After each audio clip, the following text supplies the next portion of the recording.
Muy buenas tardes, este es el Ateneo 512. Este es un espacio de formación de la Residencia Informática en Salud.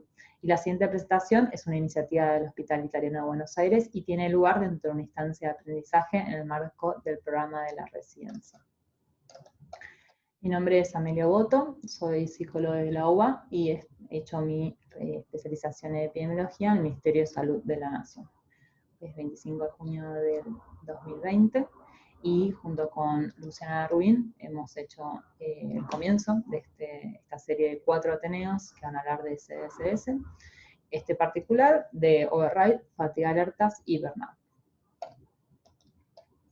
El contenido va a tener que ver con una primera definición de los CDSS, el hito histórico que marca su importancia, avances en diferentes fases que ha tenido los CDSS en la historia. Por cuarto lugar, los desafíos que implican a veces la implementación de estos sistemas de soporte a la toma de decisiones clínicas. Y por último, una conclusión. Los Clinical Decision Support System son sistemas informatizados que proveen conocimiento específico y se deben encontrar filtrados de una forma inteligente y presentados en un momento apropiado con el objetivo de mejorar la salud de los pacientes. Es un sistema informático que sustenta el proceso de la toma de decisiones. Esto implica la utilización de datos y modelos para la generación, la estimación, la evaluación y comparación sistemática de alternativas, que justamente lo que va a generar es una ayuda a los responsables de las decisiones clínicas para reunir toda esta información, darle inteligencia, generar opciones y tomar decisiones. Constituye una herramienta para tomar decisiones válidas con diferentes enfoques en una amplia gama de actividades y maneras de verse. Puede emplearse para obtener información que revele elementos destacados de los problemas y las relaciones entre ellos, así como para identificar, crear y comunicar cursos de acción disponibles y alternativas de decisión. Están formados por productos de salida, como recordatorios, alertas, sugerencias, diagnósticos, acceso a fuentes de información, motores de inferencia y bases de conocimiento. Y esto se emplaza dentro de un sistema informático en salud muchísimo más grande, interoperando con otros componentes. En 1999 se publica el informe revelador, donde se establece que entre 48.000 y 96.000 personas al año mueren en los Estados Unidos a causa de errores médicos. Esta cantidad representaba más muertes que las condicionadas por accidentes automovilísticos, el cáncer de mama o el SIDA en un año. Y es uno de los informes más citados de toda la medicina de Estados Unidos. Se llama El errar es humano, construir un sistema de salud más seguro. Con él se genera un momento bisagra en la historia de la medicina, ya que colocó el problema de los eventos adversos y sus implicaciones en la seguridad del paciente en el centro del debate público en todo el mundo, y quedó por bastante tiempo. Se aborda por primera vez un tema considerado tabú en la cultura médica, que es justamente las equivocaciones. El trabajo generó un cambio en la manera de abordar el rol médico, partiendo de la concientización y visibilización de la magnitud de este problema. Lo más destacable de este trabajo es que la mayoría de los errores no eran solamente adjudicables a la responsabilidad humana, sino que también eran producto de sistemas ineficientes y de una cultura punitiva que oculta los errores. Es decir, si estamos ocultando errores, no hay manera de aprender de ellos. Entonces, ¿cómo podemos prevenir, ayudar que estos errores no sucedan? Se inaugura un amplio importante interés por encontrar herramientas para enfocarse en prevenir errores con ayuda de avances de los sistemas de información de salud y la integración de los CDSS, que ahora vamos a ver ya se estaban dando, para enfocarnos a dar una respuesta. Se plantea la necesidad de que surjan nuevas herramientas. En 1959 empieza este modelo de 4 fases con el sistema autónomos de apoyo a la decisión clínica, o se llaman standalone. Se ejecutan separadamente porque para ser empleado un médico debe buscarlos de manera deliberada. Tiene que ir a buscarlo, iniciar sesión en ese, ingresar información sobre su caso y luego leer, interpretar los resultados.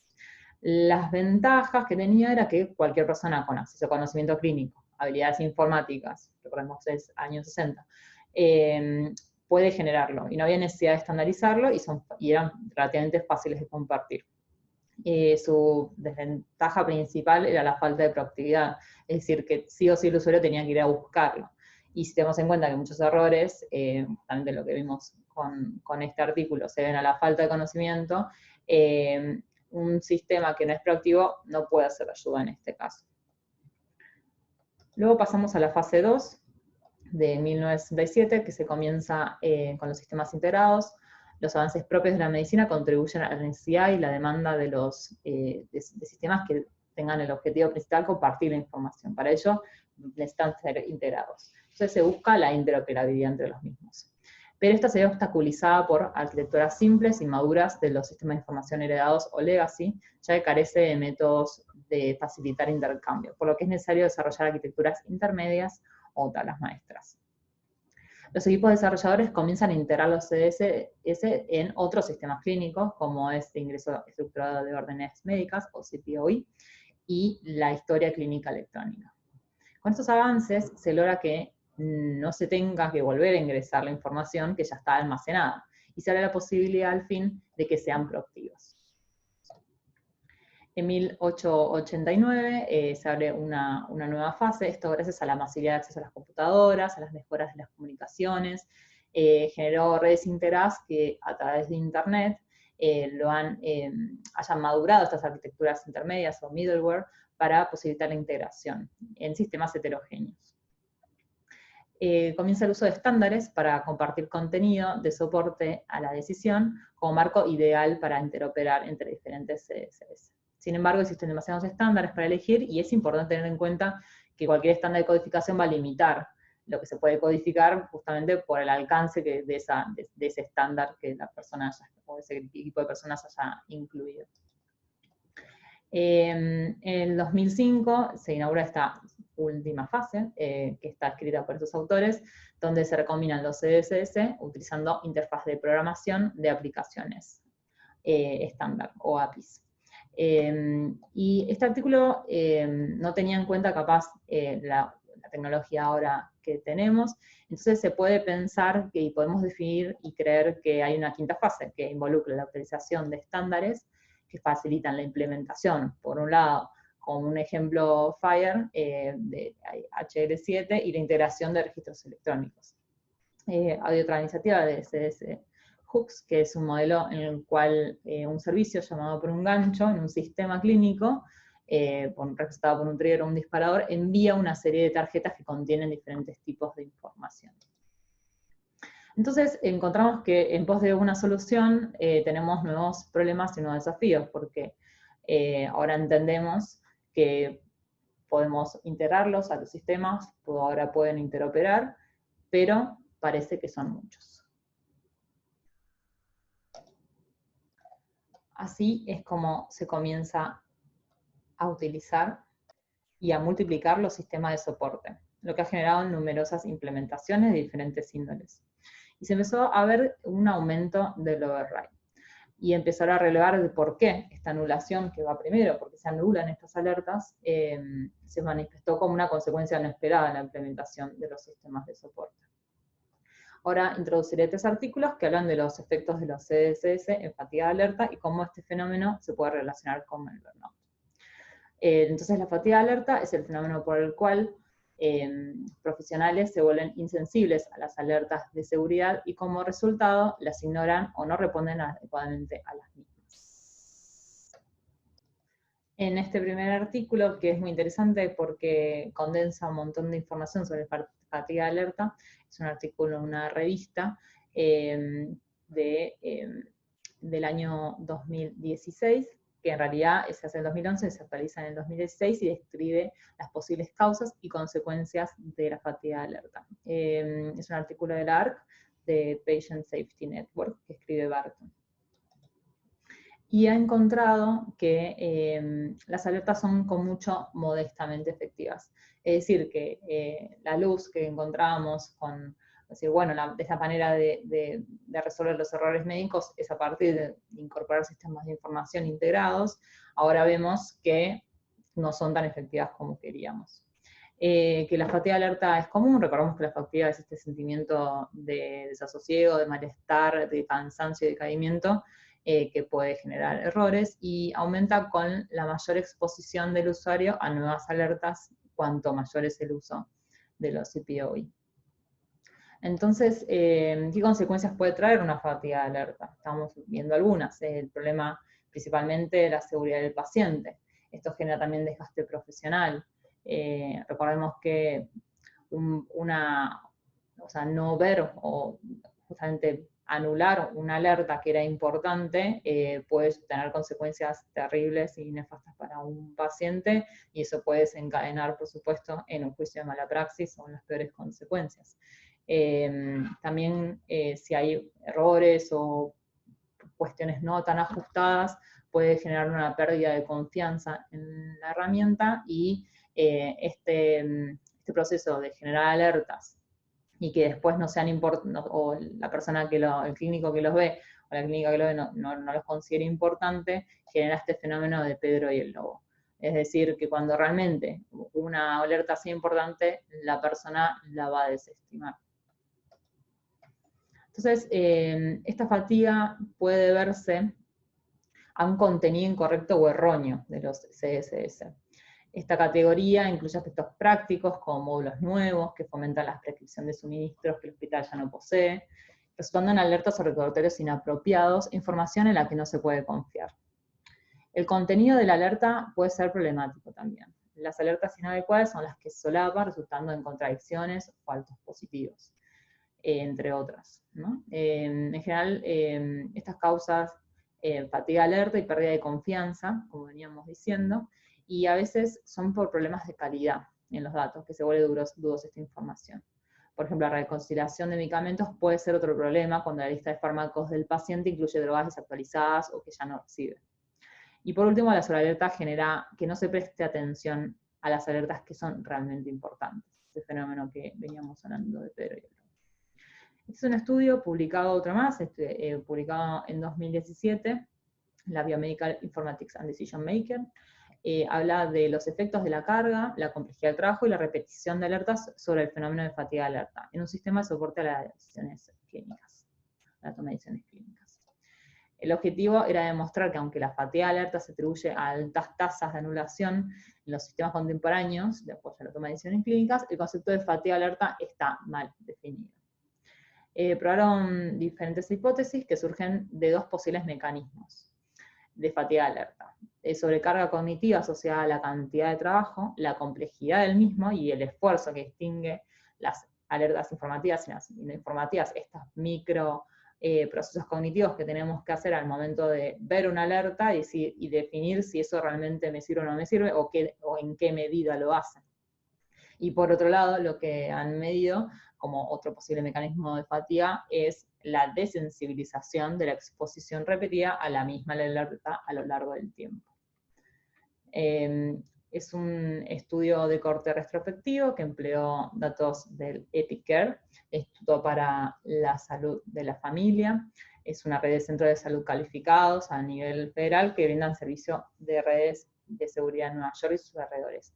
Epic es uno de los vendedores más importantes, por tanto, hace que realmente tengan una tasa, una población muy amplia, tanto de personas como también de cantidad de CSS. La aceptación o no, nos encontramos que la aceptación o no de las alertas se asoció a la complejidad del trabajo y las alertas repetidas, y no tanto a la cantidad de trabajo de la persona. También hallamos que la probabilidad de aceptación de recordatorio se reduce un 30% cada recordatorio adicional recibido por encuentro. También se encontró que la reducción de las repeticiones de las alertas para el mismo paciente puede ser un objetivo prometedor para reducir las anulaciones y la fatiga. Y que enfermería acepta más, esto es un dato que me parece súper importante, acepta 4 veces más las alertas con respecto a las medicaciones que sus compañeros médicos. Ahora vamos a ver otro artículo que es de Yamea del 2009, esta es una revisión sistemática que demuestra que la fatiga alerta en alertas de medicación puede reducirse mediante diseño de interacción y ajuste tailorizado por rol clínico.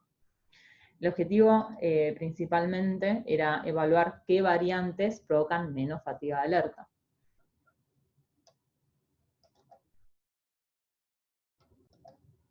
se tomaron 1011 artículos devueltos por una búsqueda y se incluyeron solo 39 publicaciones en el diseño 2007-2017 en PubMed, Embase, CINAHL y Cochrane. Se revisaron entre pares y compararon tasa de aceptación de los ES convencionales con diálogos modales disruptivos tipo ventana emergente en relación a diseños alternativos como alertas ajustadas en base a roles profesionales. Los hallazgos es que pueden mitigarse rediseñando el comportamiento interactivo y ajustándolo a los roles clínicos. Por ejemplo, al ser escalonados para transmitir el riesgo diferencial, ciertas alertas pueden enviarse solo a farmacéuticos o personas que prescriben, en lugar de hacerlo solo a todo el profesional que ingrese un paciente. Este escalonamiento por rol y ajustado según criterios específicos, como la severidad, también puede ser ajustado por el ámbito en donde se encuentra el paciente, hace que se vuelvan, o sea, que genere menos fatiga de alerta y se vuelvan más útiles. De todos modos, como comentaron que necesitan más investigación para desarrollar diseños alternativos y estandarizar los métodos de medición para permitir los metaanálisis. Es otro punto de vista del override, en el cual se toma a la anulación de la alerta, esto es, que es lo mismo que override, como un comportamiento habitual, pero con otras perspectivas. Se toma, han mostrado dos ejemplos, primero de cómo se ve una alerta de prescripción de paracetamol cuando ya está, o sea, cuando es una duplicación, y qué hace la persona. En esta imagen se ve que se puede sacar o anular, y en esta otra la posibilidad que da es o cancelar la orden o quedarse. Pero bueno, son diferentes maneras de ver lo mismo. Entonces, una vez que se forma un hábito, yo quería comentar un poco cómo es que se forma. Es un proceso por el cual, ante un estímulo repetido, se genera una respuesta cada vez menos intensa. Esto sucede en cualquier ámbito, es un proceso común de aprendizaje y se puede considerar como una forma más primitiva del aprendizaje, y sean todos los niveles. Cuando un hábito es fuerte, es menos probable que se considere información contextual, se busque una nueva información y se contemple cursos de acción alternativos, porque ya este camino allanado ya está hecho. La cuantificación del override ha sido el foco de numerosas investigaciones a través de la tasa de anulación, tomada como sustituto inverso para medir la efectividad de una alerta. Pero entonces tenemos que pensar, bueno, ¿es fatiga o habituación? Como que obviamente que pueden convivir, pero la fatiga es esta sensación, que hablamos de mucho cansancio, poca energía, fuerte deseo de dormir, y interfiere en las actividades cotidianas normales. Y entonces supone que los usuarios leen y determinan que las alertas son relevantes, pero entonces notamos que la mayoría no lo hacen, no las leen ni determinan, simplemente están habituados a tomar una decisión o una conducta en base a lo que les surge. Entonces se sugiere que la respuesta a anulación se activa mediante señales ambientales y se repite automáticamente con limitada intención consciente. Encontramos que estos hallazgos son consistentes con el hallazgo que hemos visto de que la baja aceptabilidad se da a mayores cantidades de alerta. Bueno, y vamos a hablar un poco del síndrome de desgaste profesional o burnout.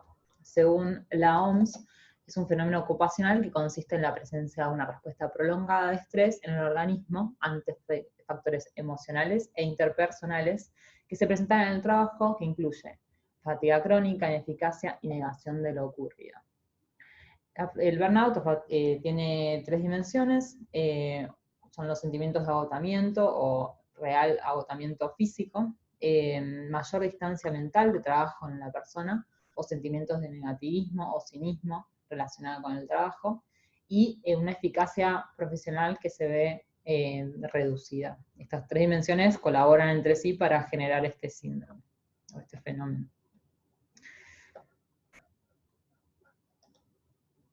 Entonces, parte del burnout podría causarse por la fatiga alerta, y es importante que refinemos las herramientas de CS para mejorarlas y generar un equilibrio que contemple su necesidad y las consecuencias de usar este recurso. La población de riesgo son profesionales expuestos a interacciones humanas de carácter intenso, duradero, de uno o de varias personas. En general son personas de desempeño satisfactorio, comprometidos con su trabajo y con altas tasas, con altas expectativas respecto a las metas que se proponen. Es frecuente en personal sanitario y también en personal docente. Y respecto al sexo asignado al nacimiento, es mayor en mujeres. También convengamos que las mujeres, hay más mujeres en medicina y en la enfermería que hombres, por lo menos así es en nuestro país. Este es una revista, un artículo en una revista llamada The Health IT Analytics, y lo que quiso comentar esta autora es la necesidad de refinar los sistemas de decisiones, de soporte a la toma de decisiones clínicas, para justamente mitigar o intentar disminuir el síndrome de burnout. Dice que hay mucha presión sobre los proveedores como todo el personal, ¿no? que dado los avances, recordemos que no solamente tenemos la historia clínica o la computadora, sino que también estamos en el celular, y eso también genera un continuo input, y también se hace presión sobre, bueno, en este caso en Estados Unidos, sobre el escrutinio de los precios, el advenimiento de nuevas maneras de registrar la historia clínica, que contribuye a esta presión. Y es fundamental que estemos muy conscientes de que estos factores contribuyen al agotamiento y adoptemos un enfoque holístico y activo para reducirlo. No quería terminar de hablar de burnout sin comentar que, bueno, estamos obviamente en un momento único de pandemia, y la Sociedad Argentina de Medicina ha tomado una iniciativa, que son propuestas que podemos tomar para ayudar a los sistemas de información en salud y también al sistema de soporte a las decisiones clínicas, para aliviar la carga y mejorar así los procesos. En nuestro hospital, por ejemplo, se ha ayudado a la visibilización de ciertos casos de COVID con una etiqueta especial cuando el paciente está enrolado por esa patología, para darle un circuito correspondiente y justamente poder ayudar a este workflow clínico. Esto lo hace Manuel Klein, que es el jefe de servicio de clínica médica del Sanatorio Güemes, y toma en cuenta diferentes áreas de trabajo y propuestas.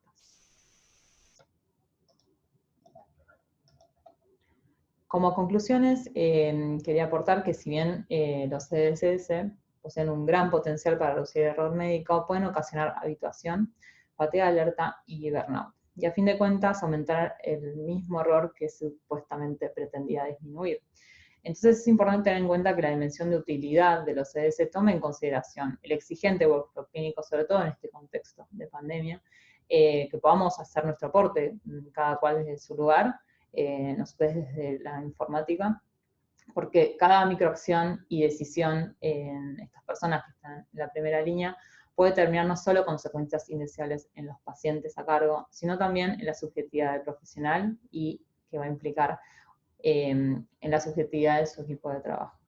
En su trabajo no menoscabar la relevancia de que las interrupciones pueden tener en el desarrollo laboral habitual, y hemos visto que ajustarlas por roles y no solo tomar las más necesarias reditúa en una mayor aceptación de esta herramienta y en una mayor utilidad del ámbito.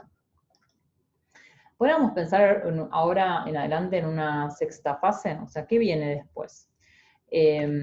Bueno, podríamos pensar que la luz al final del túnel puede venir de la mano de la inteligencia artificial, así que mi compañero Diego Rabinovich va a ser el próximo Ateneo 513, CDS, Inteligencia Artificial y Radiología, ventajas, herramientas y facilitadores y barreras para poder introducirnos más en esta posible sexta fase. Les dejo las referencias bibliográficas y mi agradecimiento por escucharme y mi contacto por cualquier consulta. Muchísimas gracias por su tiempo.